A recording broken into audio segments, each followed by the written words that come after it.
The Dick Hathaway memorial sculpture had a long way to go to make his journey from sculptor Bridgette Mongeons Houston, Texas studio to his resting place in the Green Mountain state of Vermont. The final details were complete on both Professor Hathaway and his traveling companion, Angel Jenna, who was also headed to the northeast. While the foundry prepared the sculptures, the artist prepared her home and the studio for the brutal arrival of Hurricane Ike.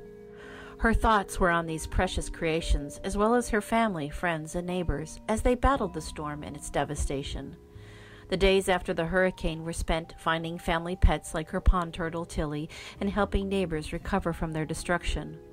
With all connection to the foundry lost, the artist was unaware of the condition of Jenna and Dick. Still, she continued to prepare for the trip, hemming the cloth that would be used to cover the Dick Hathaway sculpture at the unveiling, and sewing it by the power of her generator. When it was safe to venture to the foundry, the artist passed the mall just a little ways from the foundry. The walls were torn off, along with the roof of her bank next door. She was unsure of what she would find when arriving at the foundry. Yet she was elated, though a little weary from the storm, to find both sculptures intact and ready to be transported. There was a rental of an SUV and the loading up of the bronzes, and then a readjusting and securing of the sculptures. Everyone was battened down, and luggage was packed, and she was ready to go. Leaving Houston turned out to be a problem. The designated route would take them directly into more devastation. Instead of heading east to Louisiana, they opted for a more northern route. The trip would be 1,948 miles and would take 1 day and 8 hours, according to Google. The artist's traveling companion was a longtime friend, Gloria Cross, whose job it was to navigate, be the DJ, and poke the artist if she got tired on the road. Headed out of Texas, they were stopped by a state trooper.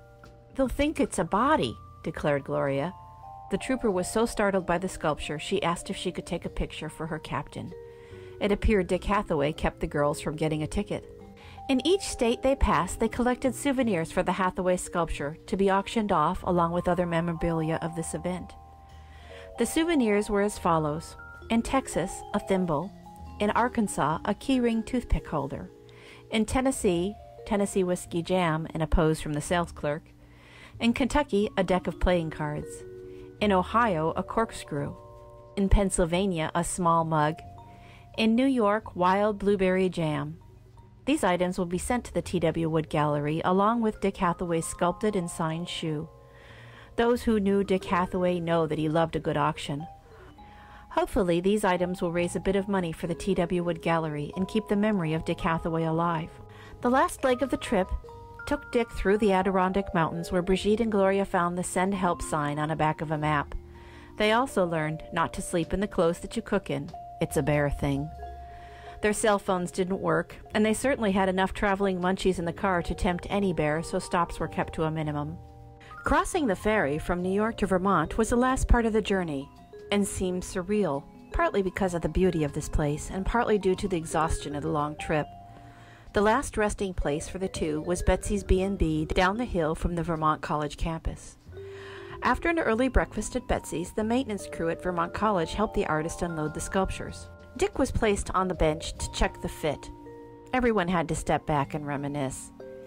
Even the artist took a break and enjoyed the rest, knowing she had achieved not only the sculpting, but also the returning of Dick Hathaway to Vermont. The maintenance men were kind enough to take the plywood out of the SUV, which was both support for the sculpture and covering for the artist's windows during the hurricane.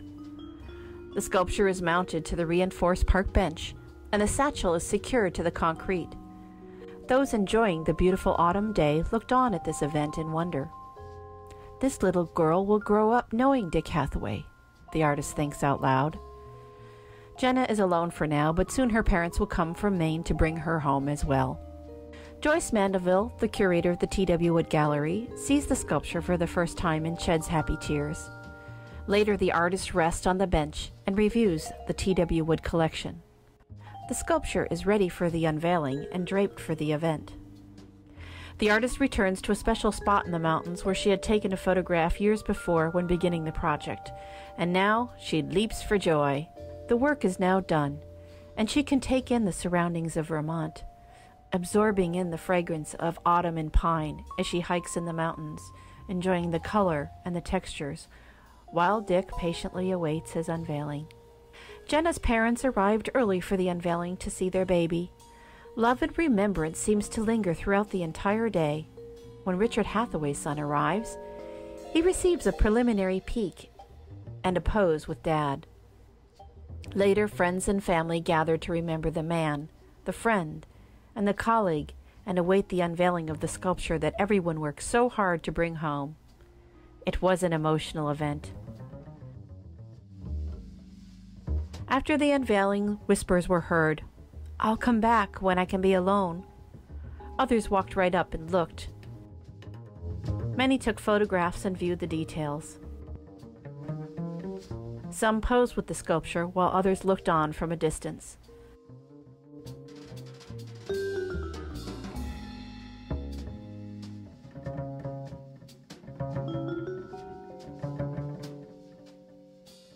The trip was over.